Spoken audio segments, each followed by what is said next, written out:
Irmãos amados, vamos abrir a palavra de Deus, profeta Jeremias. Profeta Jeremias, capítulo 33, versículo 3. Profeta Jeremias, capítulo 33, versículo 3. Diferentemente do que tem usado, normalmente expondo um texto, hoje eu não vou tratar de uma exposição, hoje eu vou tratar de um tema, de um assunto. Portanto, vou ler o texto para fundamentar o meu tema e buscar em outras partes da Bíblia fundamentação para isso. Nós chamamos isso de um sermão tópico. Então peço que você leia comigo o versículo 3. Vamos juntos? Invoca-me e te responderei, anunciar-te-ei coisas grandes e ocultas que não sabes. Eu quero conversar com os irmãos hoje sobre oração. Oração. Não há cristianismo sem oração. Não há vida cristã sem oração. Não há famílias fortes sem oração. Não há igrejas vivas sem oração. Não há avanço missionário sem oração. Não há poder espiritual sem oração. A oração é o oxigênio da igreja. É uma evidência de que você nasceu de novo, é quando você ora. A evidência de que você vai ser um crente maduro na fé, experiente com Deus e revestido de poder é quando você ora. Hoje então eu quero conversar um pouco com vocês sobre esse assunto. Porque quando eu olho para a Bíblia, tanto no Antigo quanto no Novo Testamento, eu vejo o povo de Deus orando. Eu vejo, por exemplo, Abraão intercedendo por Ló, que estava em Sodoma, uma cidade condenada. E Gênesis relata que Deus destrói Sodoma e Gomorra e salva Ló por causa da intercessão de Abraão, seu tio. Por meio da oração, Deus promove livramento e salvação. Eu encontro Jacó no Val de Jaboque, aos 91 anos de idade, tendo uma experiência profunda com Deus, porque Deus luta com ele para salvá-lo. E diz a Bíblia que Jacó se agarra ao Senhor e diz: eu não te deixarei ir, se tu não me abençoares. E Deus o salva ali, e ele vê a Deus face a face ali, e a vida dele passa por uma mudança radical, a partir do Val de Jaboque, fruto da oração. Eu vejo Moisés em Cades Barneia, no momento decisivo da história do povo de Israel, quando a ira de Deus se acendeu contra aquele povo rebelde no deserto, e diz a Bíblia que Deus se propõe a criar uma nova nação por meio de Moisés, e Moisés se coloca na brecha em favor do povo e diz: Senhor, perdoa o pecado desse povo, ou risca o meu nome do livro que escreveste. E Deus ouve a oração de Moisés e poupa aquela nação. Eu vejo Ana, estéril, desprezada pela sua rival, mal compreendida pelo sacerdote Eli, não compreendida pelo seu marido Eucana, clamando a Deus por um milagre para ser mãe. E diz a Escritura que Deus abriu a sua madre, que ela concebeu, que ela deu à luz a Samuel, o maior profeta, o maior sacerdote, o maior juiz daquela geração, fruto da sua oração. Eu vejo o seu filho Samuel se apresentando diante da nação de Israel, dizendo o seguinte: longe de mim pecar contra Deus, deixando de orar por vós. Eu vejo o rei Ezequias enfrentando dois problemas gravíssimos no seu reinado, aos 39 anos de idade, no apogeu do seu ministério, do seu reinado. Diz a Bíblia que ele estava com a doença mortal, e diz a Bíblia que a cidade dele, Jerusalém, estava cercada, entrincheirada por um poderosíssimo exército do maior império da época, o Império Assírio. E diz a Escritura que ele ora e ele chora diante de Deus, e Deus então ouve a sua oração, e Deus então responde rapidamente. Deus o cura de uma doença mortal, Deus liberta Jerusalém de um ataque terrível de um exército expansionista e guerreiro, através da oração. Eu vejo Daniel orando a Deus, e Deus fechando a boca dos leões naquela cova. Eu vejo Daniel orando a Deus, e Deus enviando o arcanjo Miguel para lutar nas regiões celestes em favor de Israel. Eu vejo o grande estadista, o grande administrador, o grande reformador Neemias orando por Jerusalém, chorando diante de Deus, jejuando diante de Deus, e uma cidade que estava há 142 anos debaixo de escombros, se levantando das cinzas, fruto da oração. Eu vejo o próprio Jesus, o Filho de Deus, lá no Jordão, no momento do seu batismo, orando ao Pai, o céu se abrindo, o Espírito Santo descendo sobre ele, e eu vendo ali Jesus sendo capacitado com o poder do Espírito Santo para dar início ao seu ministério, e ele vai ser um homem de oração. Ele ora no deserto, ele ora nas noites, nos ermos daqueles desertos da Judéia, ele ora no Getsemane, ele ora na cruz, e hoje ele está no trono orando e intercedendo por você e por mim. Eu encontro na Escritura o apóstolo Paulo orando logo depois da sua conversão. Eu encontro este homem orando em noites de vigília. Eu encontro este homem orando na praia. Eu encontro este homem orando nos desertos. Eu encontro este homem orando nas sinagogas. Eu encontro este homem de joelhos, dizendo: por esta causa eu me ponho de joelhos. O maior teólogo da história da igreja cristã, um homem de oração, comprometido com oração. Eu vejo Cornélio, um soldado gentio, orando a Deus, sem uma compreensão clara ainda do que é a fé cristã, não salvo ainda, mas orando. E a Bíblia diz que as suas orações subiu até Deus, as suas esmolas subiram até Deus. E ele então é orientado a buscar Pedro, que estava em Jope, para vir à sua casa, vir à sua família, para pregar para ele e a sua família o evangelho, e toda a sua casa é convertida, e toda a sua casa é batizada, e uma obra nova se inicia entre os gentios, a partir da família de Cornélio, fruto da oração. Eu vejo Lídia, uma empresária da cidade de Tiatira, morando na cidade de Filipos, tendo na sua casa uma reunião de oração, e a partir da sua casa e a partir daquela reunião de oração, uma igreja é estabelecida na Europa pela primeira vez, por causa de uma reunião de oração. Eu vejo a mulher Cirofenícia, com a filha endemoniada, rogando a Jesus: Senhor, socorre-me, tem compaixão de mim, porque o sofrimento da sua filha era o sofrimento da própria mãe, e então, resultado da oração daquela mulher, sua filha é liberta, a sua filha é curada. Eu vejo os discípulos de Jesus no cenáculo, orando todos unânimes, aguardando a promessa do Pai, o derramamento do Espírito. O Espírito Santo desce no Pentecoste para permanecer para sempre com a igreja, para revestir a igreja de poder, para o louvor da glória de Deus, avançando 10 dias, todos unânimes, em perseverança, e de repente, depois de 10 dias de oração, até chegar aos nossos dias, até chegar a você e a mim, eu encontro, irmãos, os crentes ao longo dos séculos orando, os pais da igreja orando, os pré-reformadores orando, os reformadores orando, os puritanos orando, os missionários orando, os avivalistas orando, esta igreja orando, você e eu orando, porque se você é de Deus, você é alguém comprometido com oração. Então, pensando nisso, eu gostaria de destacar algumas lições. Primeiro, a igreja cristã recebe poder, o poder do Espírito Santo, por meio da oração. Irmãos, nós precisamos desse poder. A igreja cristã não pode viver uma vida de santidade, e a igreja cristã não pode avançar na obra missionária a não ser através do poder da oração. A obra missionária começa com os joelhos que oram, a obra missionária começa com os bolsos que contribuem, a obra missionária começa com os pés daqueles que vão, mas tudo começa com oração. Evidência disso, Atos 1,14. Quando Jesus foi assunto aos céus, Ele disse para os seus discípulos: permanecei na cidade, até que do alto sejais revestidos de poder.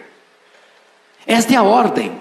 A igreja deve fazer a obra, mas antes de ir fazer a obra, a igreja precisa de revestimento de poder, e revestimento de poder só se recebe por meio da oração. Então eles perseveram, então eles oram, então eles unanimemente clamam a Deus, e diz a Escritura que como resultado dessa oração, o Espírito Santo é derramado. A igreja é cheia do poder, e a igreja avança na sua grande empreitada missionária. Eu vejo Atos 6,4, os apóstolos tomando a mais importante decisão, talvez, do livro de Atos.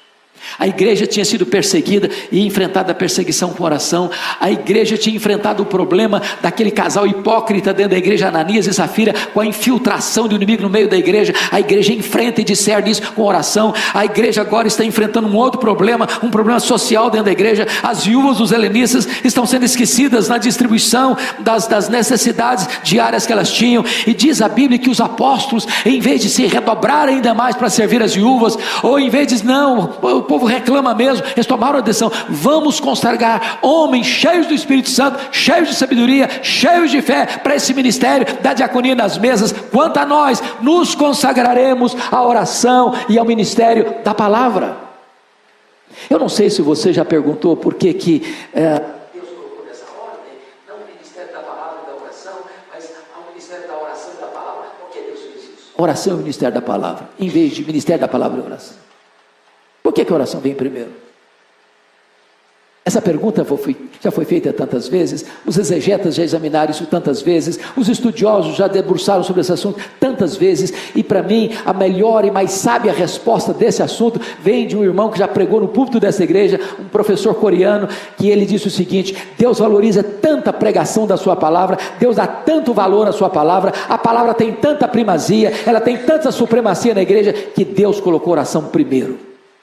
Porque se você e eu não orarmos, não haverá virtude nem poder do Espírito Santo para pregarmos a palavra de Deus. Os apóstolos entendem: vamos nos consagrar à oração e ao ministério da palavra. Mas em segundo lugar, irmãos, a oração é a base para o avivamento da igreja.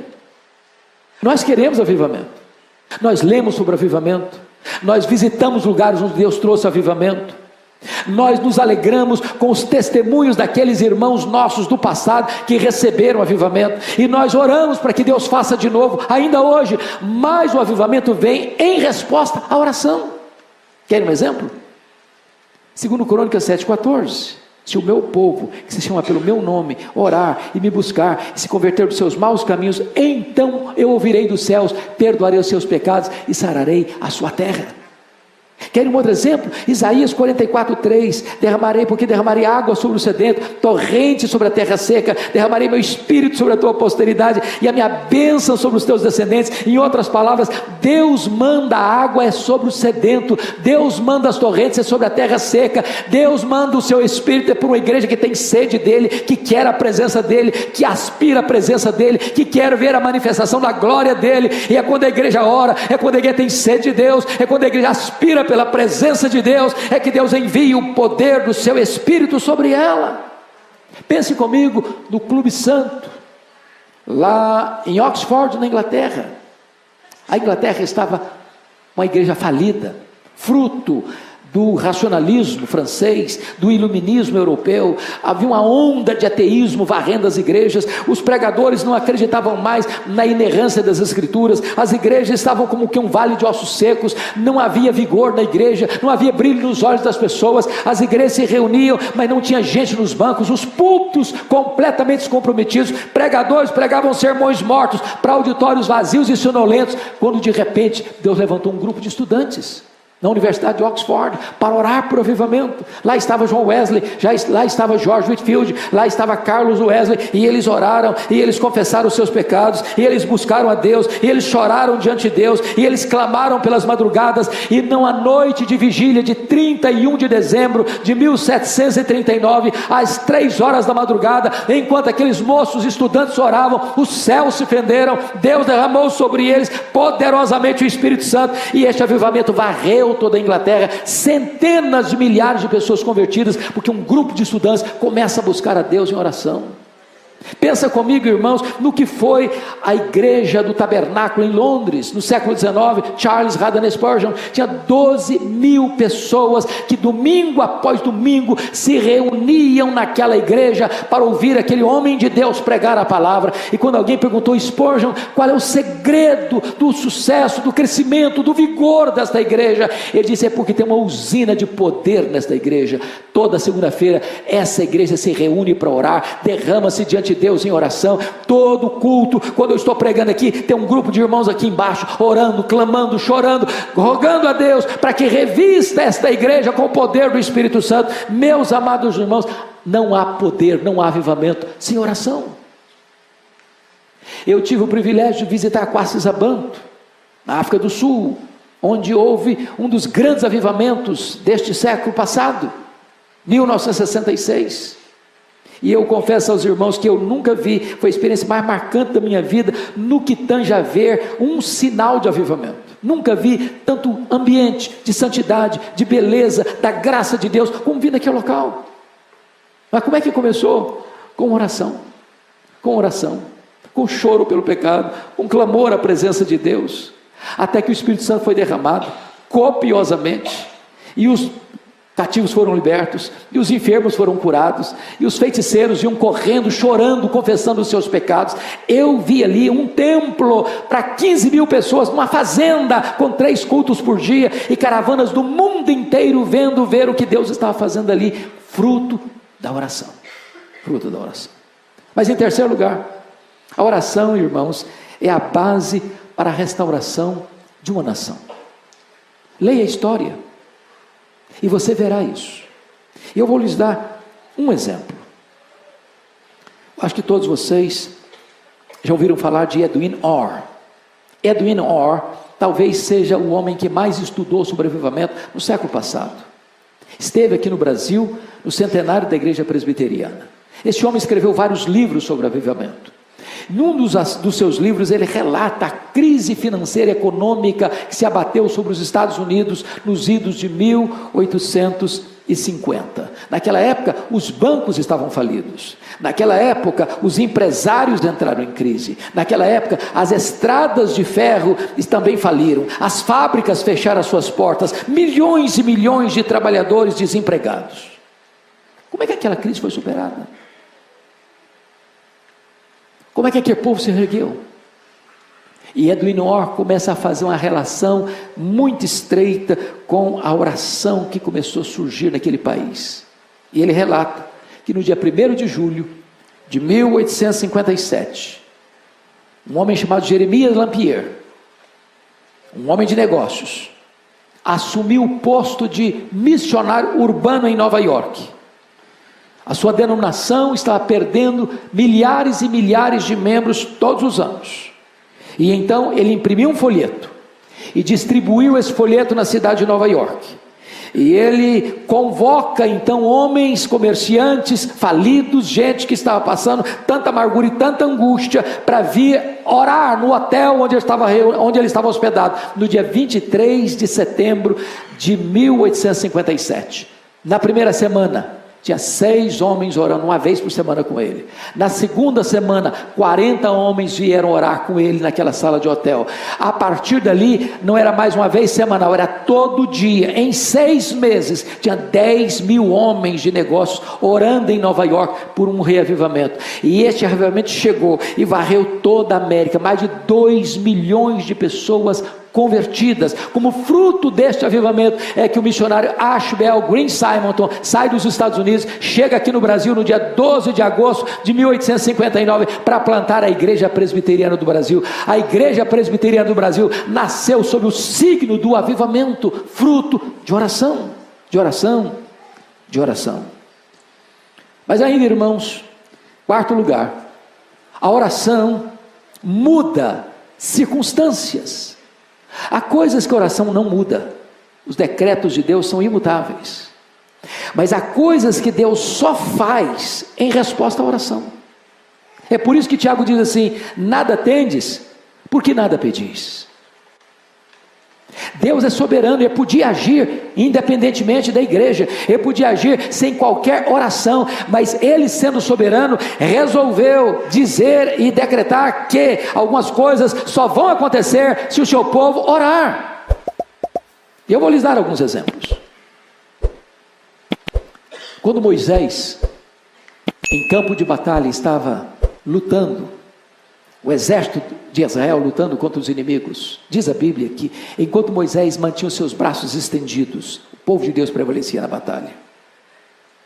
Se as mãos dele caíam, cessando a oração, o povo era vencido pelos inimigos. Enquanto você ora, Deus tem vitória para a sua vida.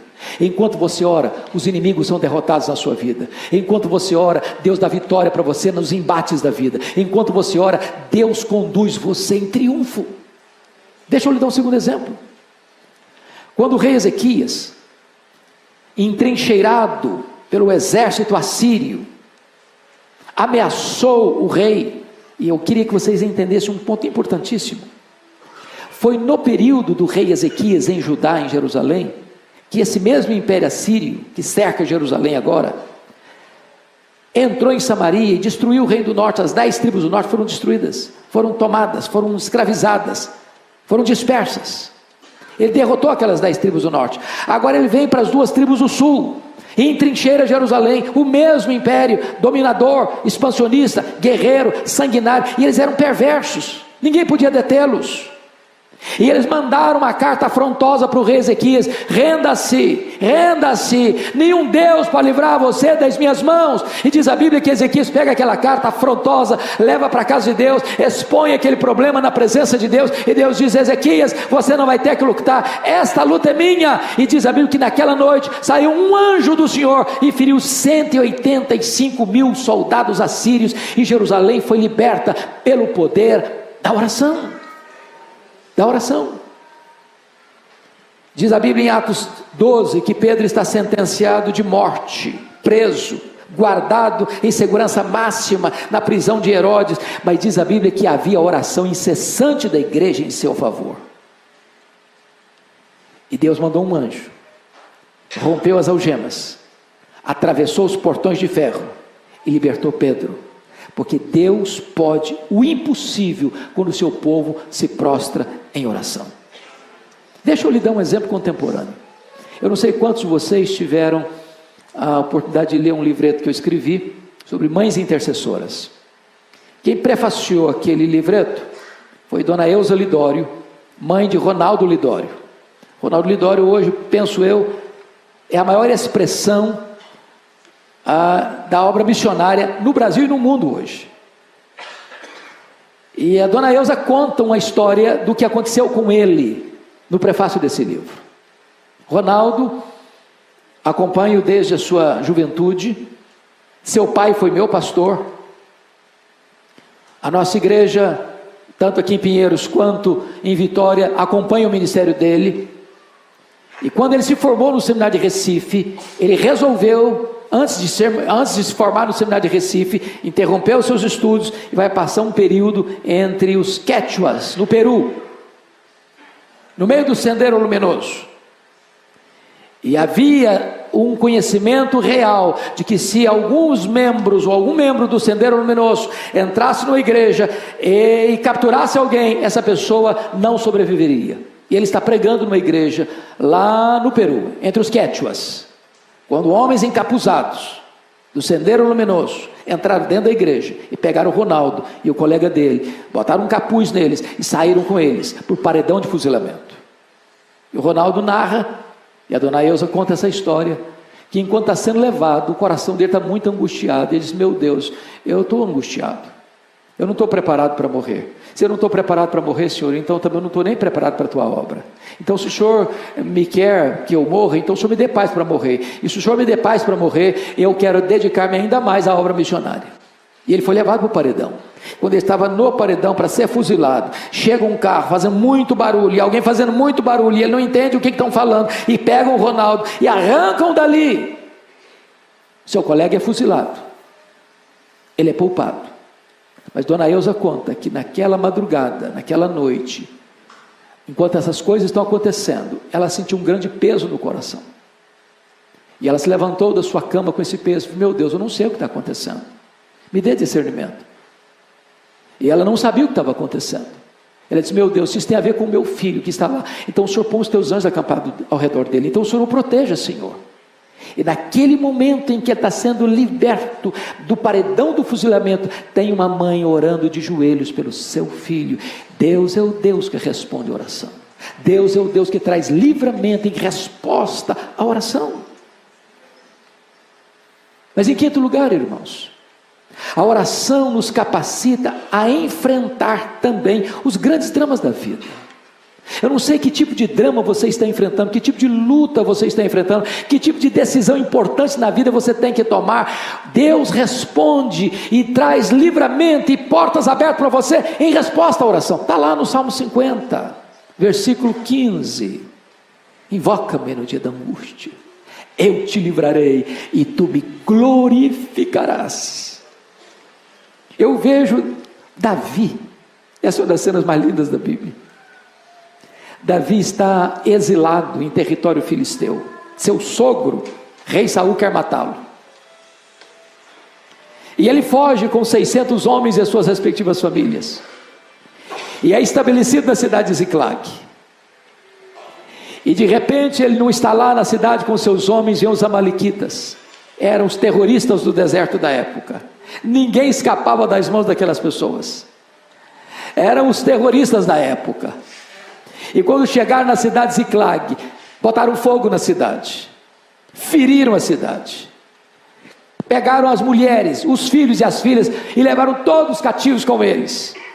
Quando Davi chega naquela cena, juntamente com seus homens, ele vê a cena, ele chora, até não ter mais forças de chorar. Os seus homens aliados dele se rebelam contra ele, querem matá-lo, por causa dos seus filhos e das suas filhas, que foram levados cativos. E naquela situação de desespero, de abandono, de oposição, diz a Bíblia, que Davi se reanimou no Senhor seu Deus, e caiu de joelhos, e orou, e disse, oh meu Deus, perseguirei o bando, alcançá-lo-ei. Em outras palavras, Senhor, eu vou deixar o inimigo tomar, me dar de goleada, eu vou aceitar passivamente a decretação da derrota, ou eu vou reagir. E Deus diz para ele, reage Davi, porque tudo que o inimigo tomou de você, você vai trazer de volta. E ele ora, e Deus muda o cenário, e eles entram na peleja, e derrotam o inimigo, e tomam de volta seus filhos, suas filhas, suas mulheres, e seus bens, fruto da oração.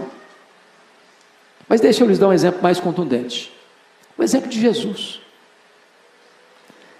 Diz a Bíblia que quando Jesus entrou no Getsemane, depois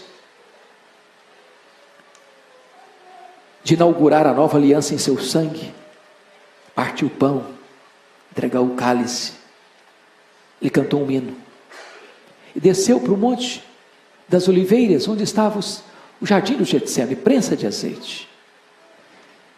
Ele sabia que aquela seria a noite da traição, ele sabia que aquela seria a noite em que ele seria preso. Ele sabia que naquela noite ele seria entregue nas mãos dos sacerdotes. Ele sabia que naquela noite ele seria cuspido e esbordoado. Ele sabia que naquela noite ele seria acusado, condenado à morte. E quando ele entra no Getsemane, ele deixa 8 dos seus discípulos para trás. E ele pega Pedro, Tiago e João e diz, vocês vêm comigo. E quando ele está com esses 3 discípulos mais achegados, ele abre o coração para eles e diz assim, a minha alma está profundamente triste até a morte, ficai comigo, vigiai comigo.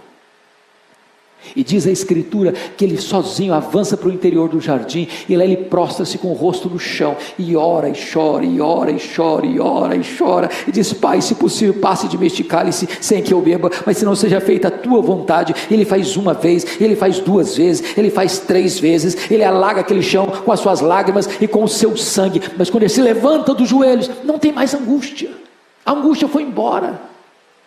E se levanta forte, firme, resoluto.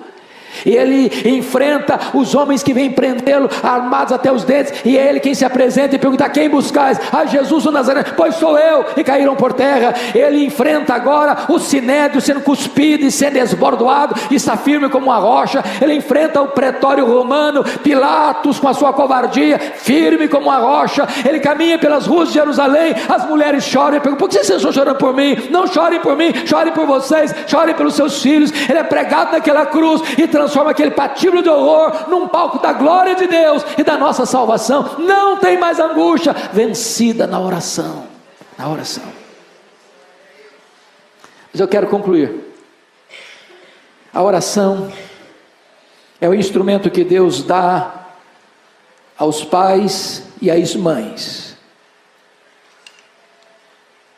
para ver os seus filhos de pé, sendo usados por Deus.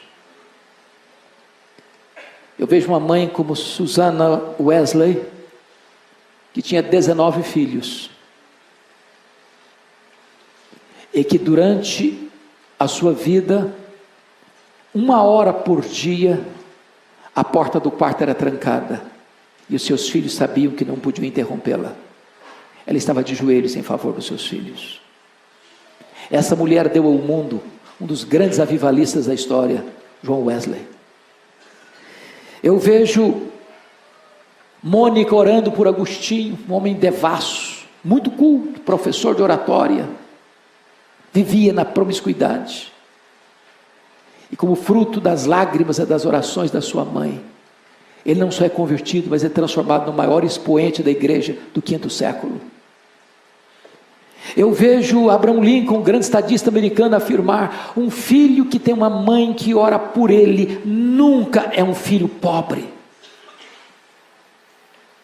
Eu vejo um pastor batista, o pastor Tim Simbala, vendo a sua filha primogênita, adolescente, sair de casa, querendo curtir os banquetes do mundo, e o pai chorando em casa, e alguém ligando para ele, diz: desista dessa menina, desista dessa filha, ela não está nem aí com você. Ele diz: não posso abrir mão da minha filha, eu não posso desistir da minha filha. E então a igreja ora, e a igreja chora, e a igreja clama por ela, e Deus vai ao encontro daquela menina, desperta o coração dela, e ela volta quebrantada em lágrimas, de volta para casa, de volta para a igreja, de volta para Deus.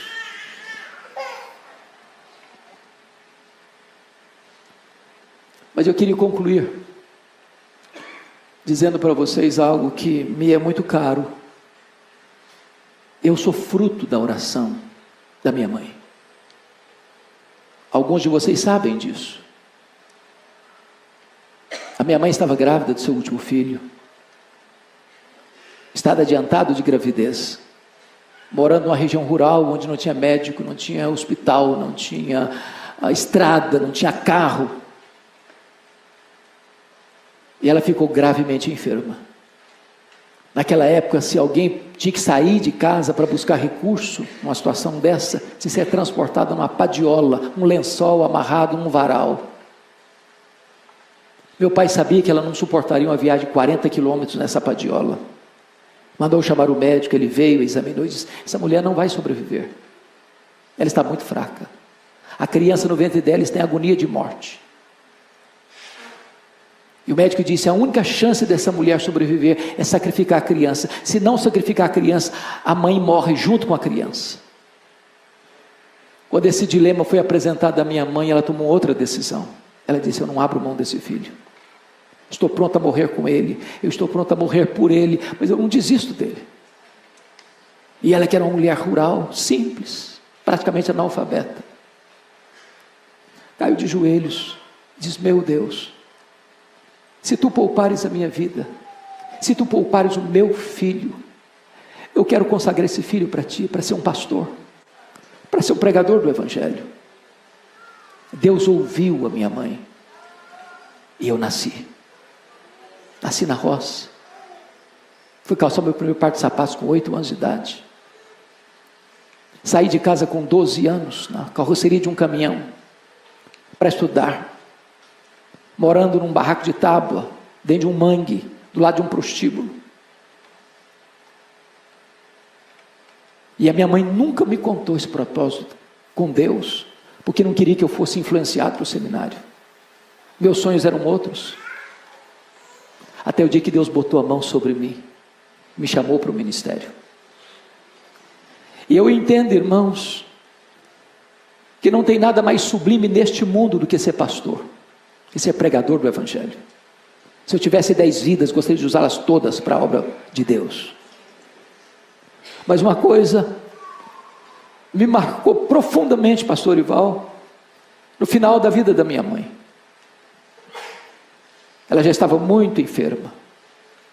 Foi a última vez que eu a vi.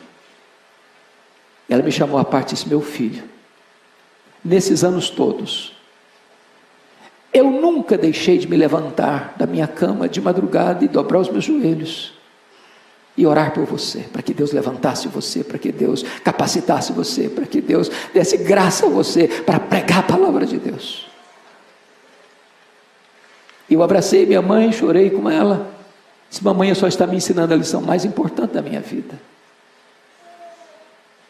A senhora está me ensinando que de fato um filho não é pobre, você tem uma mãe que ora por ele. Deus responde a oração de uma mãe, de um pai, e Deus levanta os seus filhos para serem bênção nessa geração. Nós precisamos conhecer o Deus que tem poder e o Deus que responde às orações do seu povo.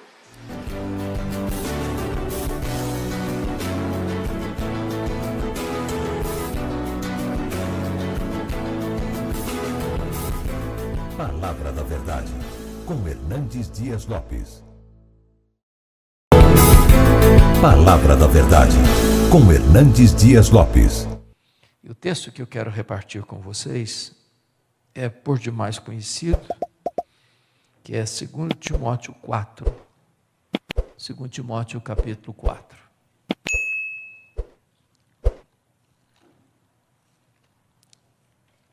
Nós leremos do verso 9 até o verso 18.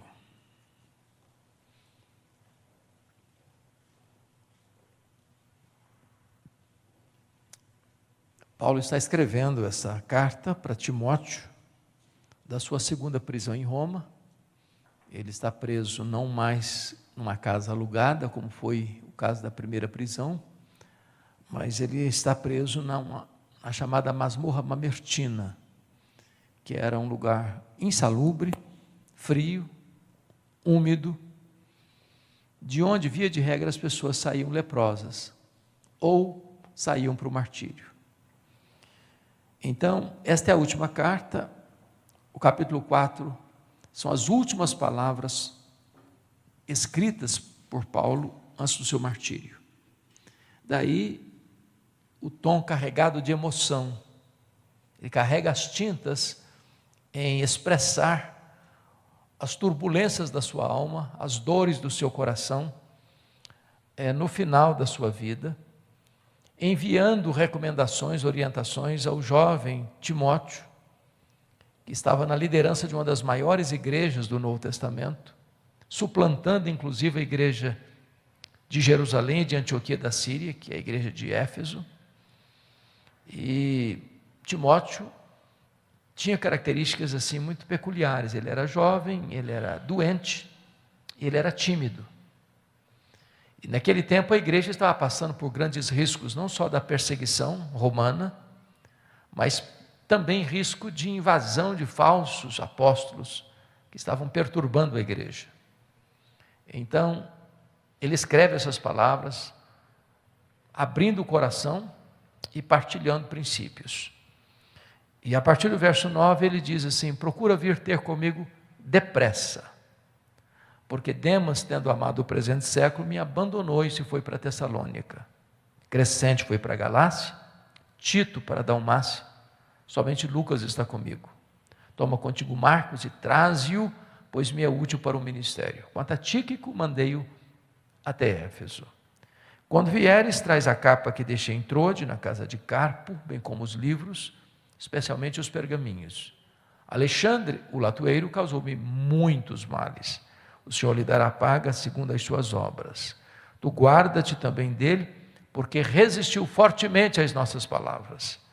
Na minha primeira defesa, ninguém foi a meu favor, antes todos me abandonaram. Que isso não lhe seja posto em conta. Mas o Senhor me assistiu e me revestiu de forças para que, por meu intermédio, a pregação fosse plenamente cumprida e todos os gentios ouvissem, e fui libertado da boca do leão. O Senhor me livrará também de toda obra maligna e me levará salvo para o seu reino celestial. A Ele glória pelos séculos dos séculos. Amém. Bom, eu acho que não há nenhuma necessidade de reenfatizar aquilo que tem sido ênfase, de que Paulo certamente foi o grande missionário, o maior missionário da história do cristianismo. Ele foi certamente o maior líder do cristianismo no Ocidente.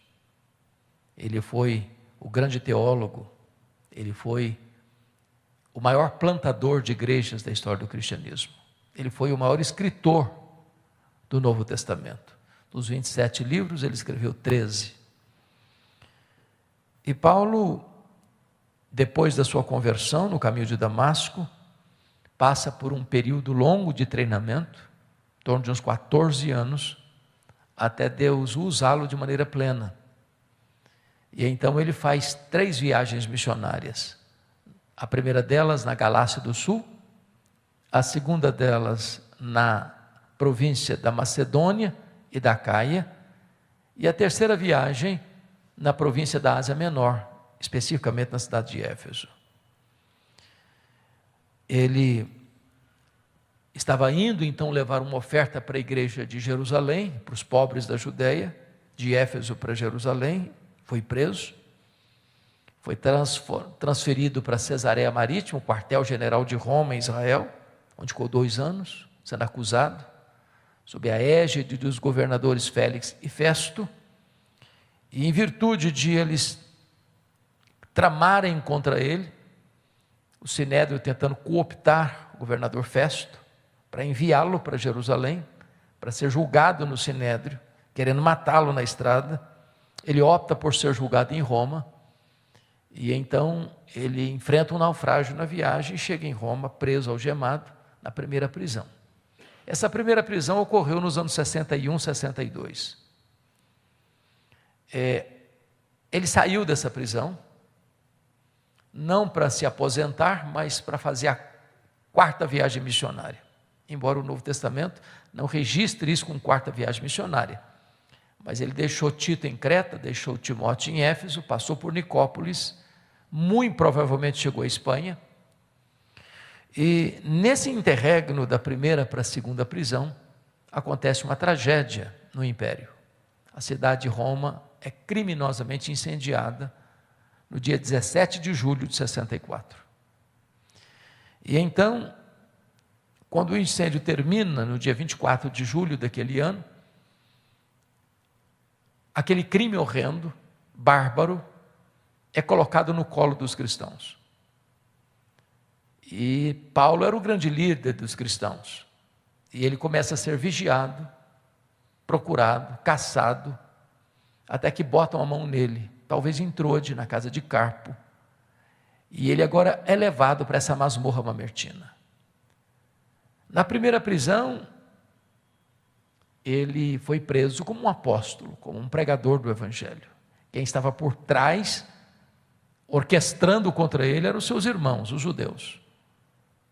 Mas agora, quem está por trás, tramando a sua segunda prisão, é a máquina pesada do Império Romano. E ele não é preso mais como um apóstolo, ele é preso como um criminoso. E isso faz uma diferença imensa. Então, eu gostaria que vocês parassem para pensar comigo, nesse contexto, antes de entrar na exposição do texto. Os efeitos colaterais dessa segunda prisão, que aconteceu em 66, 67. O que aconteceu na alma dele? O que aconteceu ao redor dele, ao ser preso pela segunda vez? Então ele vai repartir conosco aqui na carta alguns pontos. Primeiro, confira aí o capítulo 2, verso 9, quando ele diz para Timóteo: Timóteo, pelo Evangelho, eu estou sofrendo até algemas como malfeitor. Só quero que você pense um pouquinho comigo nisso aqui. Como há aqui um assassinato de reputação.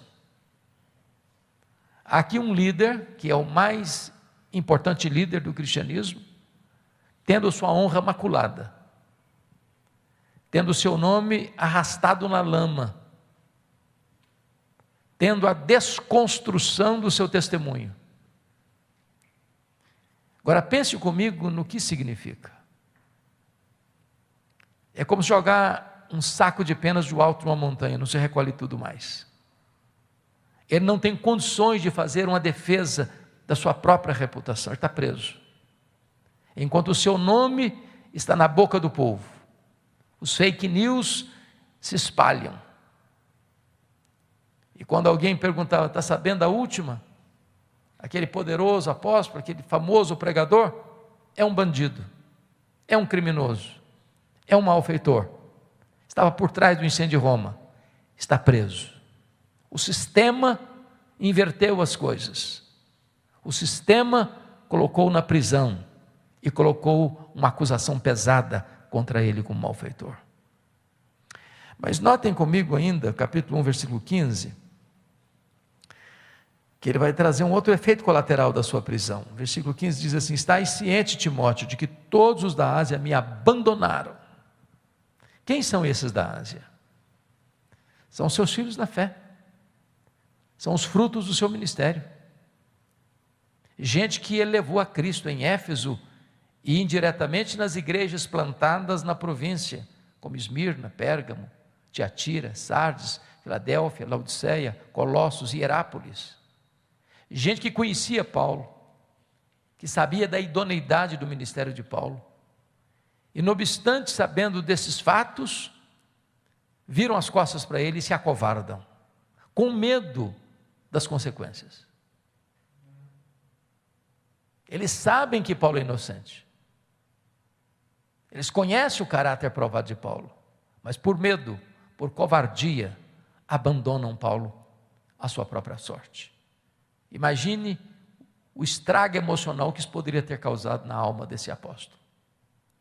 Mas ainda no capítulo 1, versículo 8, Paulo escreve para Timóteo e diz: Timóteo, não te envergonhes, portanto, do testemunho de nosso Senhor, nem do seu encarcerado, que sou eu. O próprio Timóteo, que era o filho mais próximo, o colaborador mais próximo do apóstolo Paulo, está com vergonha de Paulo, constrangido em se apresentar, dizendo: esse homem eu conheço, esse homem não é um bandido, esse homem não é um malfeitor, esse homem não é um criminoso, eu sei quem ele é. Timóteo se acovarda. Mas ainda, capítulo 4, verso 16, Paulo, mesmo sendo acusado de um crime tão grave, jogado numa masmorra, teve direito de defesa. O direito romano é estudado até hoje. E marcaram uma audiência para Paulo apresentar suas testemunhas.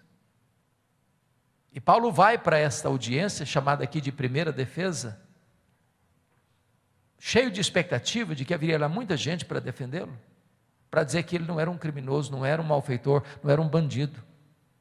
Mas o que está escrito aqui? Na minha primeira defesa, ninguém foi a meu favor, antes todos me abandonaram. As pessoas, sem exceção, se acovardaram, não compareceram na audiência, não deram uma palavra sequer em defesa de Paulo. E ele foi julgado à revelia, e julgado pena de morte. Por ser cidadão romano, não foi crucificado como Pedro, mas foi degolado. A pergunta que eu faço agora é esta: ponha-se no lugar dele. É o maior apóstolo, é o maior pregador, é o maior evangelista, é o maior missionário, é o maior teólogo, é o maior plantador de igreja da história do cristianismo, é o maior escritor do Novo Testamento. Está velho, está doente, está cheio de